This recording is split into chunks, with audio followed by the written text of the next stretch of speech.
You gotta be a certain type of person to get into flying without an engine. The fact that we're able to leave the ground, leave everything behind, fly through the skies on nylon and strings is exceptional.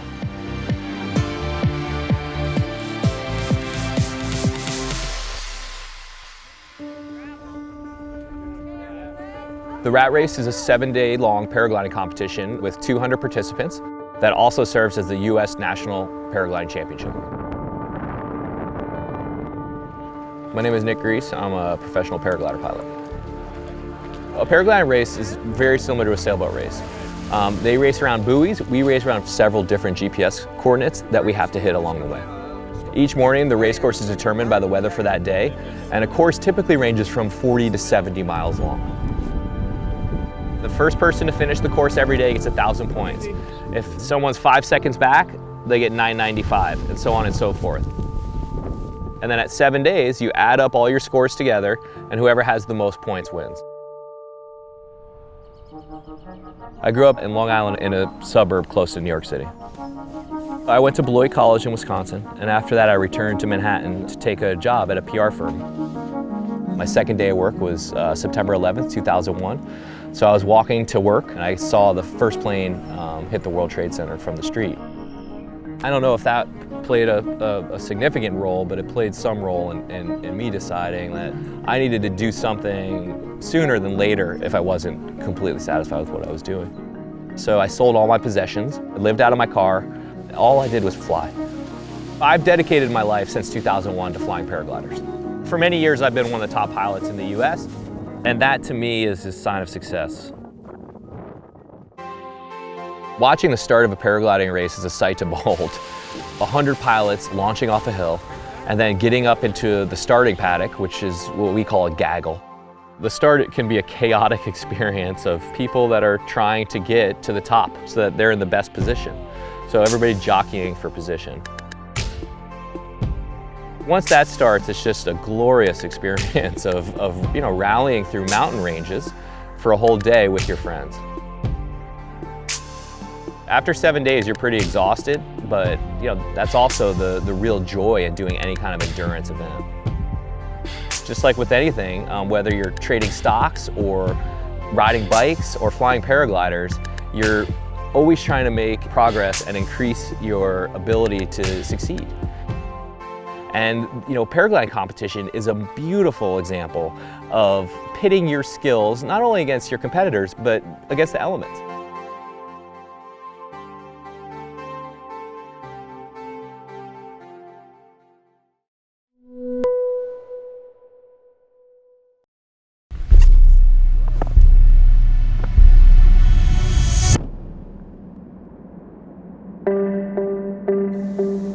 Cerro Blanco is the biggest sand dune in the world. I had no idea people could ski in a place like this. Once you're at the top, you have about 4,000 feet of vertical drop until you get to the bottom. I will remember that moment for the rest of my life. Let's do this.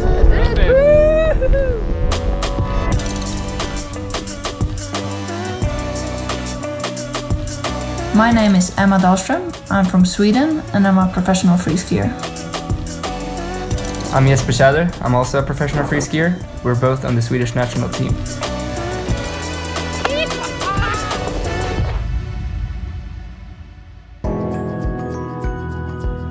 We traveled all over the world to ski, but we usually go to the mountains where it's cold and snowy. When we got to Peru, we started in a small oasis called Huacachina. You would look around and all you could see is desert. I was really nervous for my first run in the sand, because obviously it's not snow. It felt sticky in the beginning, but when you got some speed, it felt pretty similar to snow actually. It felt pretty cool to ski in shorts and a shirt. Yeah! We stayed there for about 3 days and did some rails and jumps. And then we headed out to Cerro Blanco, which is basically one big mountain of just sand.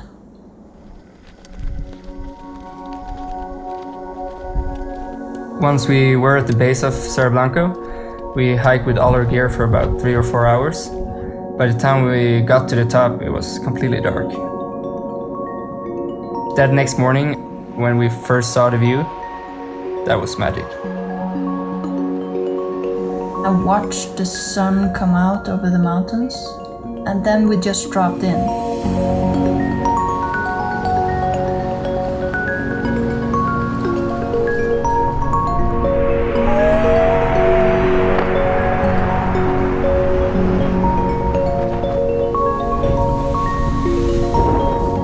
It was such a crazy feeling, and I was smiling the whole way down.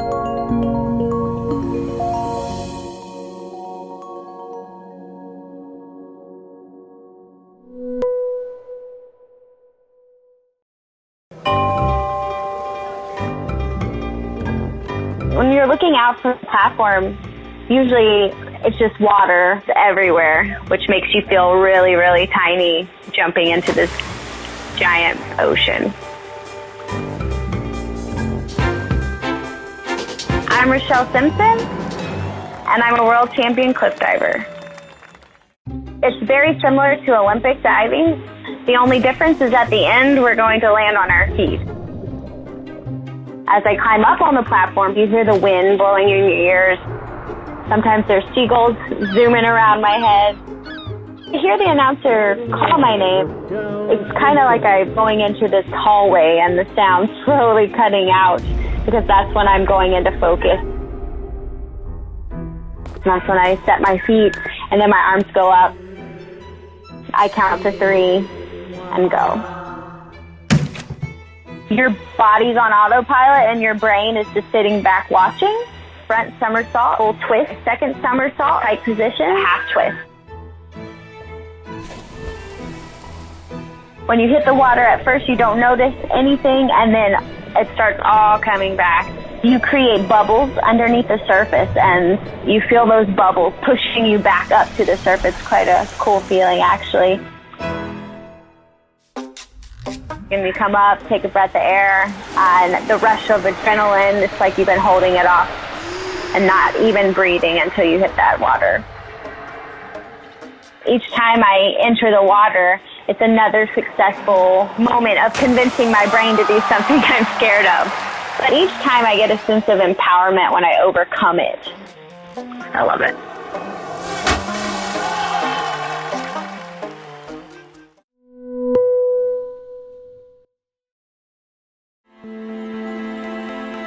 Once you start climbing, then the biggest hazard is avoiding all those big icicles.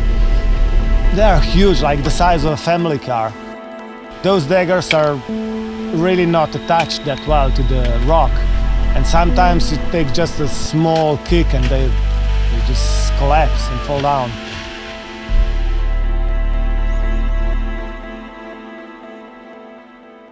My name is Clement Premeren. I'm an ice climber and adventurer. My climbing has taken me to so many different places all over the world. Then Hampton Falls came into the radar and it just changed everything. I mean, it's the steepest ice you can find anywhere. Once you're there and you're walking towards the icefall, you just get this feeling how big it is. I mean, it's huge and it's steep. To have overhanging ice, it's really rare. Usually ice climbs are formed vertically. We didn't see overhanging ice before Hampton Falls. I do believe life starts when you step out of the comfort zone. Climbing forces you to go outside of your comfort zone. It forces you to look out for this fragile line between having good time and not risking too much.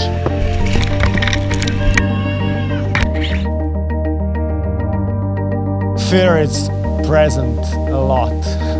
But once I'm there and once I start to work on the route, the fear just goes away. There's no more fear. It's just about climbing and having good times.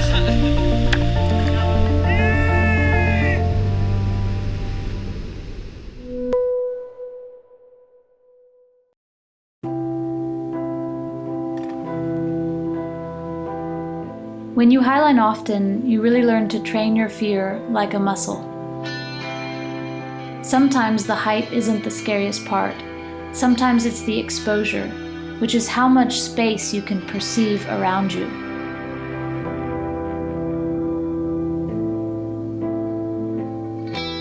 My name is Faith Dickey, and I'm a professional slackliner.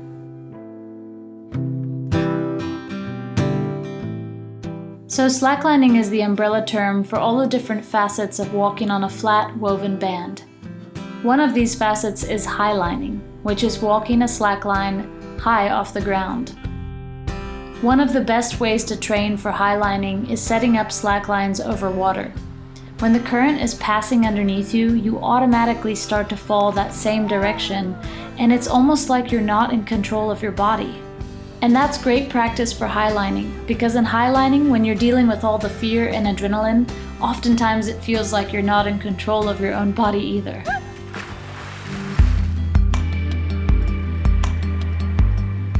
Chamonix is a town in the Alps of France. And it's one of the places that really drives me in highlining. What's different about highlining in the Alps is that the whole experience is more intense. Being that high off the ground, you look at the valley below and the houses are just tiny specks. They look like toys. It's unbelievable. One of the highlines that I walked recently in Chamonix was on Aiguille du Midi. And when we reached the top, it was a totally clear blue sky, and we were surrounded by peaks. But during the process of rigging, the clouds started to roll in. It was like an acid trip walking the line. I was out there in space and exposure trying to balance, and the line was swinging beneath me. Meanwhile, these huge white clouds were passing, and the line would disappear, the anchor would disappear, and then it would reappear. And there was no way to control it. I just had to hang on. Yes! The beauty of the mountains is awesome, and yet it is a landscape that demands focus and respect. Alpine highlining is the purest form of the sport I can think of.